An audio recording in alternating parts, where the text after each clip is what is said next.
Alright, let's look at what antiderivatives are. First, let's start out with the derivative. After we learned about what the derivative was, we took a look at something called the power rule. So let's take this simple equation, or this function right here, and when we took the derivative of this, we would write it like this. We would say f prime of x equals, and then we would take this 3 and we would multiply the function by 3, and then we would take 1 away from the 3 to say it's 3x squared. And so to do the antiderivative, you have to think of doing everything opposite of what we just did.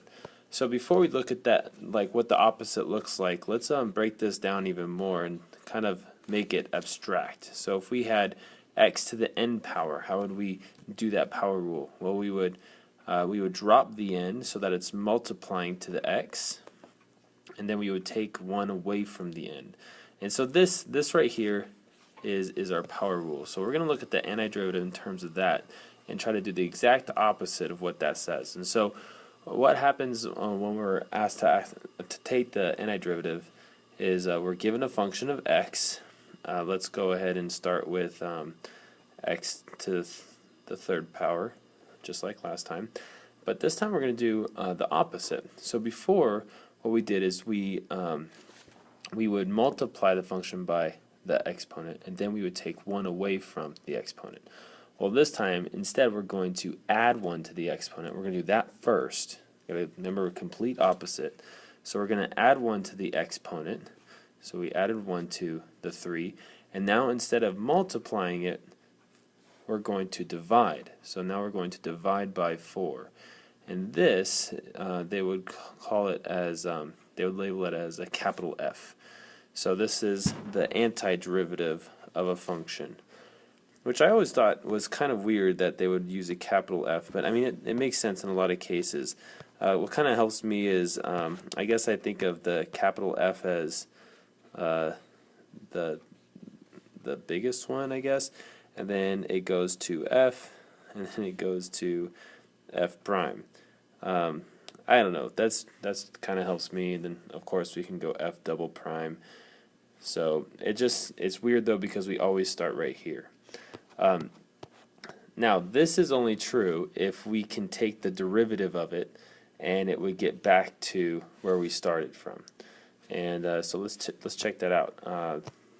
Just for fun, if we go over here and we have our capital F and we're going to take the derivative of that, or we can say we're going to take the derivative of it with respect to x. Let's see what would happen. Let's see, so we'll go d over dx of x to the 4th over 4. And I suppose I would rather look at that function as 1/4 times x to the 4th. Now if I'm taking the derivative of that, I'm going to drop the 4. This 4 is going to multiply to the 1/4, which would give us 1. And then we would take 1 away from the exponent, and so we would have this. So our f function equals 1 times x to the 3rd, which is what we started with, so we know we're correct. Now let's generalize the antiderivative just like we did when we generalized the derivative. So let's take this function f, and we have x to the n. Instead we're going to add 1 to the exponent, and then we're going to divide that function by the new exponent. And we don't say f prime, we say capital F. Whenever you take the capital, or I'm sorry, whenever you take the antiderivative, you put the capital F. So that's the, I guess, general form or of our antiderivative rule. Now I want to talk about kind of the general way that they ask you to take the antiderivative. They say antiderivative at first to kind of get you used to it, but it's really called the integral. The integral looks like this. You have a kind of stretched out looking s, and then they would say take the integral of x to the 3rd power, and then they have dx. This guy right here is called the integrand. It's inside the integral.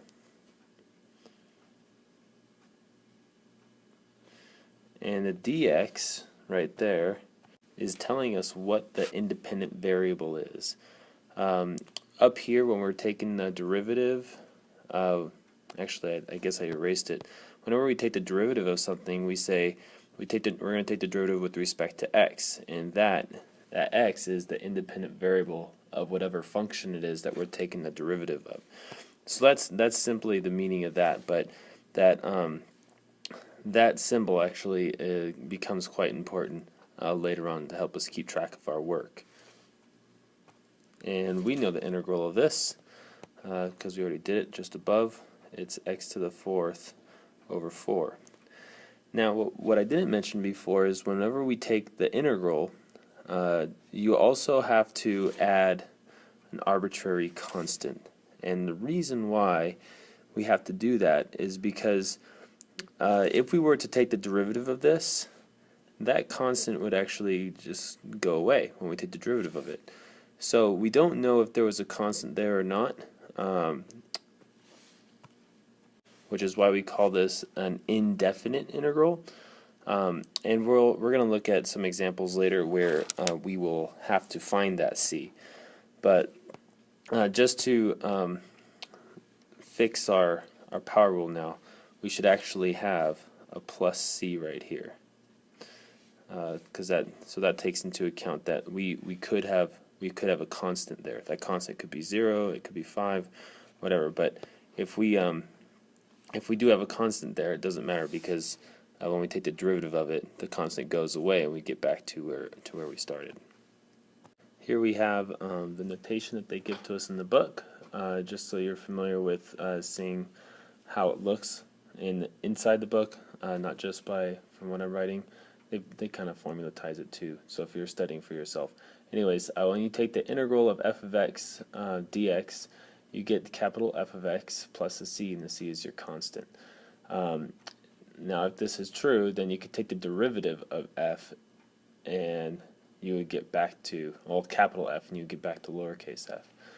Let's see, and I drew an indefinite integral. Yeah, we went over that. And then here's the general rule for the power rule. It's important to note that n does not equal 1 for this general rule. There's one case where if we have an n right here that equals -1, that we have to take the integral a different way, but we'll look at that when we get to it.